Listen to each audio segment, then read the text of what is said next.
Sir पहले तो जानना चाहूँगा काफ़ी आप क्लोज थे उनके उस समय में काफ़ी आप क्लोज थे क्या कुछ हुआ कुछ डिटेल में आप बता सकते हैं 7:20 सुबह का वक्त था और मैं अपने यहाँ से मैं यहाँ रहता था, तो हम सब एक ही बिल्डिंग में रहते थे। हम साथ में उतरे और उतर के हम बस साथ में जा ही रहे थे, तो वो मुझे दिख गया और मुझे दिख के वो मेरे पास भागा भागा आया और मेरे पास भागा भाग के आके बोला, भाई चलो यार टाइम आ गया अपना, चलो स्टार्ट करते हैं। मैं बोला, यार तू आज कैसे आ गया, क्योंकि यूजुअली दीपेश का सैटरडे को शूट रहता था।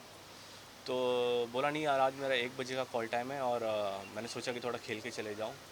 तो हम लोग दोनों भाई कंधे में कंधा हाथ डाल के जा रहे थे और बहुत सपोर्टिव था वो मेरे हर काम के बारे में। हम लोग काम के बारे में डिस्कस, क्योंकि हम एक ही फर्टिलिटी से थे, तो हम काम के बारे में डिस्कस बहुत करते थे। तो जा रहे थे साथ में, तो पूछा कि आपका क्या नेक्स्ट आ रहा है। मैंने बोला तेरा क्या हो रहा है। अब ये सब बातें करते करते हंसी मजाक करके हम अंदर पहुँचे ही कि वो बॉलिंग टीम में था, मैं बैटिंग टीम में था। मैं उसके पीछे खड़ा था और उसने बॉलिंग करनी शुरू करी। उसने पूरी 6 बॉलें डाली। 6 बॉलें डाल के जब वो घुमा और मेरे पास आया, मेरे हाथ में उसकी टोपी थी। वो टोपी लेने जब मेरे पास आया तो उसको एक ऐसा पेन शुरू हुआ और वो सडनली कोलैप्स होते होते होते होते होते मेरे पैर पे आके गिर गया। मैंने उसको पकड़ा, संभाला और मैंने उसको देखा तो वो धीरे धीरे उसकी सांसें बढ़ने लग गई थी। और वो चीज़ एक ऐसा हो गया कि मैं शॉक हो गया कि मैंने दीपेश को ऐसा कभी देखा नहीं, और ना ही वो कभी ऐसा कोई पेन या कुछ ऐसा उसको मैंने तकलीफ़ या मैंने उसको बीमार कभी नहीं देखा।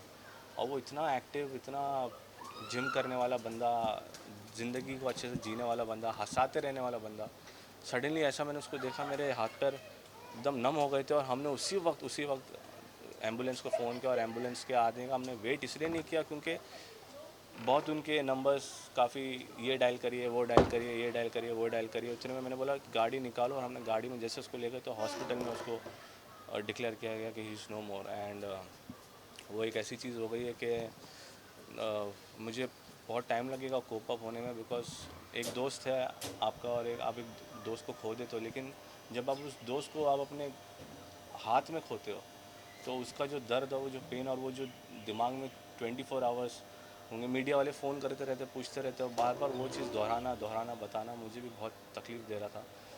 एंड मैं एक ही चीज़ कहूँगा कि वो बहुत बहुत बहुत बड़ा एक दिल में ना होल कर गया मेरे। एक होता है कि आप एक चीज़ को, मुझे पता है मुझे बहुत टाइम लगेगा, क्योंकि उसका बच्चा है मीत, और मैं उसको गोद में, हम जब भी शाम में वो आता था वॉक करता था, या सुबह 12 या 1 बजे जब उसकी शूट लेट होती थी, रात की शिफ्ट होती थी, तो बच्चे को गार्डन में लेके आता था। तो गोद में मैं उसके बच्चे को लेके हम खेलते थे, हम लोग, मैं यहाँ पे बिठा देता था, चाचू बुलवाता था वो।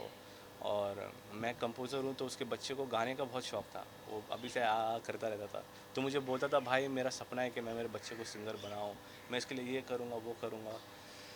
सारी चीज़ें अभी बस रह गई है। और बट मैं ये कोशिश करूँगा कि मैं मीत के लिए कुछ कर पाऊँ अपनी लाइफ में, और मैं कर लूँगा तो मेरे दोस्त को मेरी एक प्रॉमिस कंप्लीट हो जाएगी। एंड तो दीपेश जहाँ भी है बस खुश रहे। एंड ये लॉस हम बहुत टाइम लगेगा कोप अप होने में।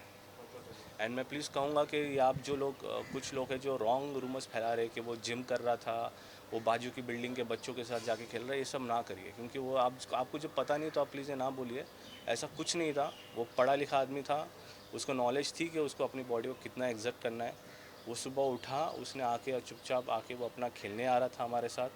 कोई उसने जिम नहीं करी, कोई उसने वो पड़ोस की बिल्डिंगों में जाके उसने कोई उछल कूद नहीं किया। तो प्लीज़ ज़रा सेंसिटिव रहिए और ये सब चीज़ों का, ऐसा गलत चीज़ों को नहीं नहीं फैलाइए। Thank you.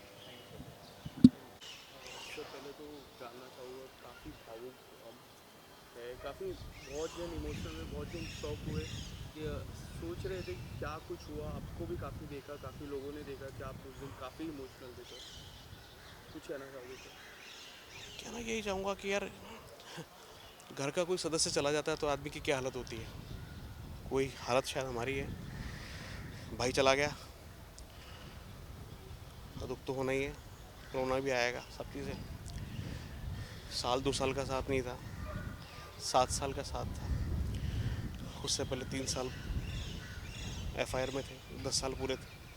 और 10 साल कैसा एक बाउंड हो जाता है हम लोगों का, आप समझ सकते हैं। पूरे दिन रात हम लोग साथ रहते थे, 12-12 घंटे हम लोग एक साथ काम करते थे। घर कम था, स्टूडियो ज़्यादा था, शूटिंग ज़्यादा थी। एक एक चीज़ हम एक दूसरे से शेयर करते थे, खाना साथ खाते थे, पानी साथ पीते थे, चाय साथ पीते थे। एक एक चीज़ पे हम लगे हुए रहते थे, कोई चीज़ अधूरी नहीं थी, कछूती नहीं थी हम दोनों से। और मस्ती करता रहता था एवरी टाइम वो, एक चंचल बच्चे की तरह। उम्र तो उसकी 41-42 साल का हो गया था, लेकिन एक बचपना था, एक बच्चा था जो हमेशा उसके अंदर मौजूद रहता था, और वो कूदा के मारता रहता था एवरी टाइम। मैं थका रहता था क्योंकि मेरी उम्र भी उससे ज़्यादा है, सब चीज़ें हैं, तो वो मेरे से राय लेता रहता। कई बार मैं डांटता भी था उसको, वो नाराज़ भी होता था, फिर मनाता भी था कि यार ऐसा नहीं। तो ऐसी काफ़ी चीज़ें जो एक फैमिली में चलती है वो होती थी वहाँ पर। कभी फील ही नहीं हुआ कि वो मेरे लिए स्टूडियो है, वहाँ हम शूटिंग करने जाते हैं, कुछ नहीं जाते हैं। ऐसा लगता था कि अपने घर से उठ के दूसरे घर में चले गए हम लोग। तो एक बहुत बड़ा लॉस तो है यार, ज़िंदगी भर याद आएगा वो। क्योंकि मैं पहले भी कह चुका हूँ कि हम कि दो जिस्म एक जान थे, और बड़ा मुश्किल होगा उसको बुलाना ज़िंदगी भर। जब तक हम शायद जाएँ तब तक तो पॉसिबल नहीं कि उसको भुला पाएंगे। मैं तो नहीं हो पाएगा, मेरे से नहीं हो पाएगा ये चीज़। माता रानी ईश्वर उसको जो है अपने चरणों में स्थान दे, खुश रखे। जैसा वो यहाँ खुश था ना, अपने आप खुश रखता था, वो गाने वाने गाता था, मस्त रहता था, एक्सरसाइज वगैरह करता था, सब चीज़ें करता था। ऐसा ही जहाँ भी रहे वहाँ भी करता रहे, वो खुश रहे। दिमाग में कोई लोड नहीं था उसके। हम जरूर लोड लेते थे उसको, ये तू क्या कर रहा है यार, ऐसे क्यों कर रहा है यार। मैं तो उसको पल पल समझाता था, सब चीज़ें करता, नादानियाँ करता था ना। तो स्वीट था, सबका चाहता था। काफ़ी गए तो काफ़ी एक शौक लगा है, क्योंकि जब हम देखते हैं इंस्टाग्राम में उनके वीडियोस, फिटनेस के वीडियोस, काफ़ी फिटनेस पे ध्यान भी देता था। मैं चर्चा भी कर रहा था, काफ़ी लोग बोल रहे थे कि बहुत फिटनेस पे ध्यान, बट सडनली ऐसा क्यों हुआ? नहीं, ऐसा कुछ भी नहीं था। वो फिटनेस पे ध्यान शुरू से देता था। जब मेकअप रूम में घुसते थे तो अपने ऐप्स दिखाता था, तो मैंने कहा यार मेरी ऐप्स तो अलग तरह की है, तेरी अलग तरह की, मुझे कुछ समझ में आती नहीं ये चीज़ें। लेकिन वो बहुत ज़्यादा अपने बॉडी को लेके बहुत कॉन्शियस रहता था, वो था उसमें। और कोई प्रेशर वेशर कुछ भी नहीं था उसका। जब भी मौका मिलता था वो एक्सरसाइज करता था। हाँ, शादी के बाद में, बच्चा होने के टाइम में थोड़ा बहुत हल्का सा लेजी हो गया था, क्योंकि होता ही है ना, ऑब्वियस सी बात है, जो पहले आप यंग अपनी उसमें होते हो। तो ये थी, इतना ज़्यादा कुछ ना कुछ टेंशन था, अगर लोड था, मस्त था अपनी ज़िंदगी से वो। सब कुछ उसके मुताबिक हो रहा था। अब तो लाइफ में मतलब काम करने का समय आया था उसका। हम लोग संघर्ष हमने साथ किया है। 2004 में मैं आया, 2005 में वो आया। हम लोग मुलाकात करते थे स्ट्रगल डेज में, बसों में, लोकल ट्रेन में, हर जगह हम मिलते थे एक दूसरे से। एक दूसरे का जो स्ट्रगल था वो शेयर करते थे, कहाँ का ऑडिशन चल रहे हैं, क्या चल रहा है। मतलब तब से उसके साथ में मुलाकात थी। हम जो बंधे हैं रिश्ते के अंदर, वो तो हम भाभी जी में बंधे हैं। लेकिन मुझे मालूम है कि वो इतना संघर्ष किया था, दिन रात एक किए थे उसने। क्योंकि हम लोग अकेले आते हैं, अपना घर छोड़ के, परिवार छोड़ के आते हैं। मुझे वो दर्द मुझे पता था, वो उसको भी पता था वो चीज़ें। तो वो मेरे सामने आया था, देखा था उसको, और ऐसे कर करके तिनका तिनका तिनका तिनका जोड़ के उसने वो एक मुकाम बनाया था, यहाँ पर आया था वो। और उसने, आप देख रहे हैं कि सब कुछ बना लिया था उसने, परिवार पूरा हो गया था उसका, इस्टेब्लिश हो गया था। अब तो उसका कुछ करने का टाइम था। अभी 4 दिन पहले मुझे बोला था यार, मुझे वो लौंडे बोलता था कि हम एक दूसरे को भाभी जी के लौंडे बोला करते, तो हम आपस में यही बोला करते। बोलता लौंडे यार, अब घूमने जाऊँगा यार, घूमने जाऊँगा यार, वाइफ को लेके टाइम नहीं मिल पाता यार, लेने जाऊँगा, मौसम अच्छा हो रहा है।